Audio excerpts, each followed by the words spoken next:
I drive using a joystick instead of a steering wheel. Let's get into it. Hi everyone, it's Todd. Welcome back to my channel. In today's video, we're going to be discussing my driving journey. It has been a time figuring out what I can do to drive with my physical disability. I can't move my left hand at all. I have limited movement in my right hand and I can't lift my arms up higher than this. So unfortunately, I cannot turn a typical steering wheel. Boo.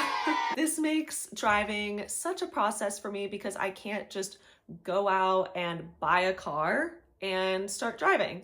I have to have modifications put into a vehicle to make it accessible for me. There are a lot of different modification options. So it's been a process figuring out what will work for me and then determining how I can move forward with installing those modifications into the right vehicle for me. So I'm going to take you along my journey, tell you all about the process from when I first started at age 15 to where I am now at age 24. So I first started learning how to drive when I was 15. I got my learner's permit, just like a lot of other 15-year-olds do. And then I went to a brain injury and spinal cord injury center that has an adaptive driving program to get an evaluation. I have a spinal cord injury, so this was the perfect center for me to go to. They did a 1-hour session with me in their vehicle. It's a really big van. I'll insert pictures into this video so y'all can see because I looked hilarious driving this massive van, little 15-year-old me. And this evaluation was to determine what type of modifications would be best for me with my limited mobility. At first, we thought that I wouldn't be able to use the pedals, even though I do have complete movement in my legs. I was struggling with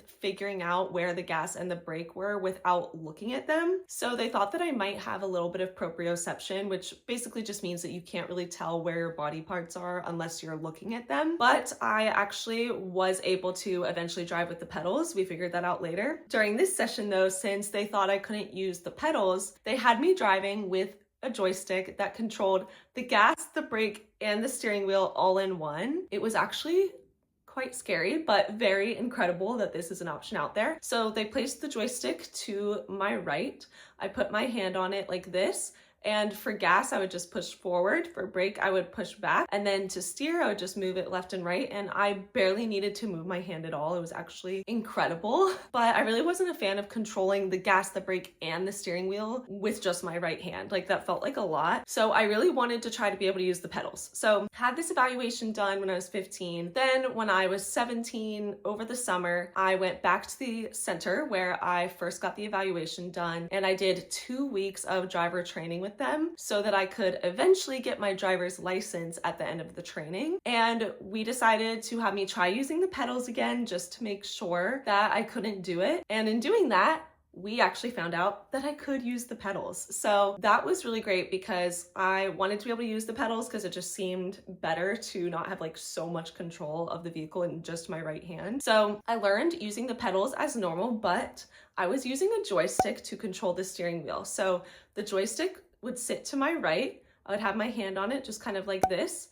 And if I would just move it a little bit left and right, it would move the steering wheel in front of me. Amazing technology. So I did 2 weeks of training with this joystick, my hand like this, moving this big van around. And I got really comfortable on the road. I practiced in a neighborhood first, and then eventually got on the main road, even drove a little bit on the highway, not very much, but a little bit. And I also learned how to use a button for the blinkers and the horn.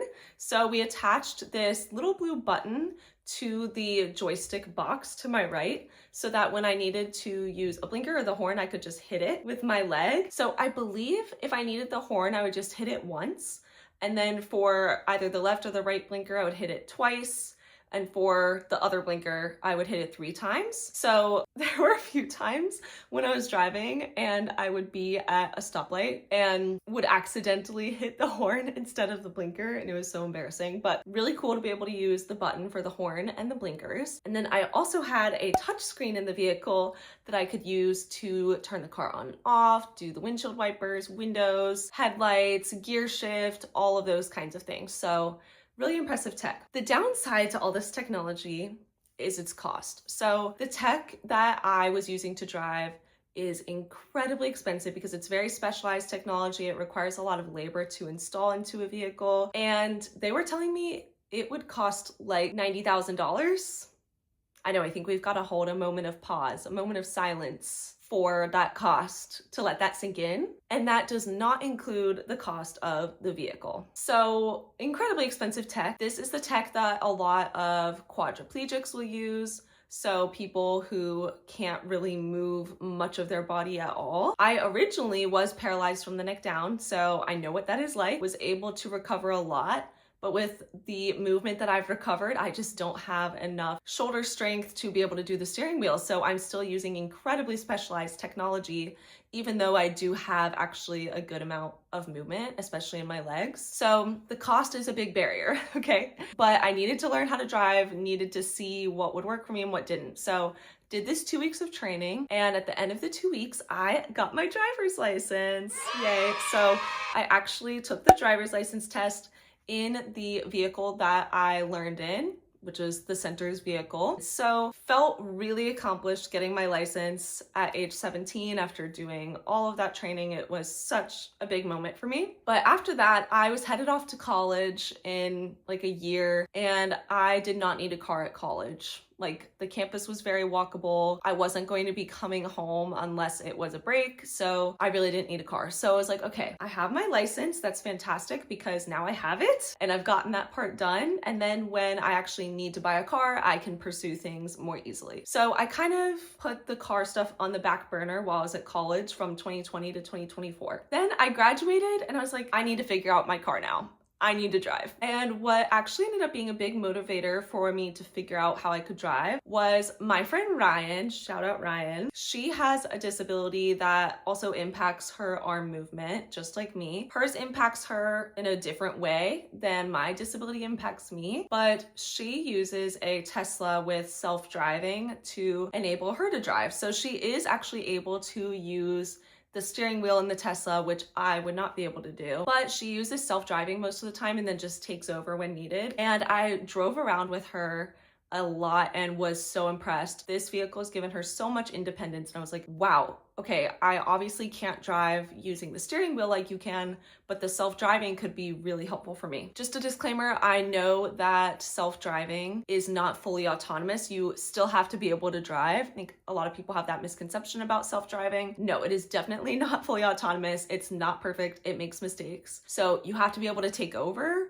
because it could be dangerous if you just like fully relied on it. So anyway, I was then motivated to go look at a Tesla and see if I could drive it with the steering wheel. I didn't really think I'd be able to, but I was like, I'm just gonna try. So I went and looked at the Tesla. I had them put the steering on the lightest steer setting possible. And unfortunately, I still couldn't turn the steering wheel. It was still much too difficult for me. So then I was like, all right, I know that I can't drive a car this way. I'm definitely gonna need some type of modification. So after I ruled out being able to turn the steering wheel on a Tesla Model Y, I was looking into their other car options because, again, I feel like the self-driving would be so helpful for my independence. And I saw that the Cybertruck has steer-by-wire, which is basically like electronic steering. So instead of the steering working through a motor, it's electronic, so it requires way less force to turn the steering wheel. Obviously, the Cybertruck is a hideous vehicle. It's ugly. I despise what a lot of people who might drive that vehicle may stand for and what the company's owner stands for. Accessibility makes you do things you would never do otherwise. I would never, ever test drive a Cybertruck. Like, ew. Ugh. So many other vehicles I would rather be driving. But I wanted to see if I could drive with steer-by-wire because that got me thinking, okay, if I could use the steer-by-wire plus the full self-driving, this would be a game changer for me. And my friend Ryan really encouraged me to at least try it and just see so that I would know, like, okay, is this an option? Because maybe steer-by-wire would get put into a Tesla car in the future and not just in the hideous truck. And it would just be good for me to know if it worked. So I went with Ryan and her husband Josh, and I test drove the Cybertruck and was so pleasantly surprised to learn that I could drive that car completely by myself without any modifications whatsoever. I took it out on the main road. It was incredible. I was so pleasantly surprised. It just felt amazing to be able to hop in a car and just drive and not have to worry about adding any $90,000 modifications to the car in addition to the cost of the car itself. And I tried out the self-driving in the car and found it super helpful, especially for parking, and it was just amazing. So I was feeling super energized, and I came home from visiting Ryan and was like, all right, I'm just gonna try the steer-by-wire one more time with my physical therapist with me, just to show her and see what she thinks and see if maybe this is something I could explore in hopefully the near future. But on my second test drive of the Cybertruck, I got super tired very quickly, and the left turns were especially difficult for me to do, like doing this motion instead of this motion was really difficult. So I was like, it's not the best option. Like the joystick was so much easier. I felt much more confident, much more comfortable. So it's like, all right, well, I guess this is not an option. And I was feeling pretty disappointed because it felt so good at first to know that I could just like hop into a vehicle and drive. And I pretty much could do that in the Cybertruck, but it wasn't perfect. And I obviously didn't want to purchase the Cybertruck. It's hideous. I would never, ever, ever consider it, besides the fact that it's accessible. Weirdly, like out of all the vehicles that are accessible, why is it that one? Why? Oh my gosh. Like, so ridiculous. Can't wrap my head around it. But I was like, all right, well, clearly I'm gonna need the joystick, most likely. But I was looking into more modification options and realized that there is a modification called reduced effort steering, which is where they can lighten the steering wheel a ton, so it's much easier to turn it left and right. And I was like, that's basically what steer-by-wire is. And I was like, why have I never tried this before? Why did they just jump in to recommending the joystick for me? So I actually had an appointment with the Adaptive Driving Center again to try out reduced effort steering. I was really hoping it was gonna work for me because it is much cheaper than the joystick option. It could be about like $10,000, I've heard. So still expensive, but much less expensive than the joystick. So I hopped in the vehicle, tried reduced effort steering, and I was like, oh, this is still difficult to turn. And what made it extra difficult was instead of just being able to turn the wheel left and turn the wheel right once and do a full turn, because it's reduced effort, you're having to turn it more than just like once to do a complete turn. So I felt like that sort of defeated the whole purpose for me, because then I got tired very quickly. Then I was like, all right, can we try reduced effort steering with a smaller steering wheel? So we tried like large steering wheel and it was like, okay. Then we tried a medium steering wheel and it was more difficult than the large steering wheel, which the driving instructor explained to me it's because of the physics of it, that like the smaller wheel would actually definitely be more difficult to turn, which was interesting to me, but now that I think about it, it makes sense. So the medium wheel was really difficult, and the smallest steering wheel was the most difficult of the three. It felt the most comfortable for me to like hold with my hands kind of like this if I was just sitting there and it was just stable. But once I started trying to move it, it was easily the most difficult. So we very quickly ruled out reduced effort steering. I tried driving the van just through the parking garage. I didn't even get it out on the main road before I knew, like, all right, this isn't an option. Like, it wasn't even worth taking it out onto the main road. I was really struggling with the turns. I was like, I need to feel confident and super safe when I drive, and this isn't it.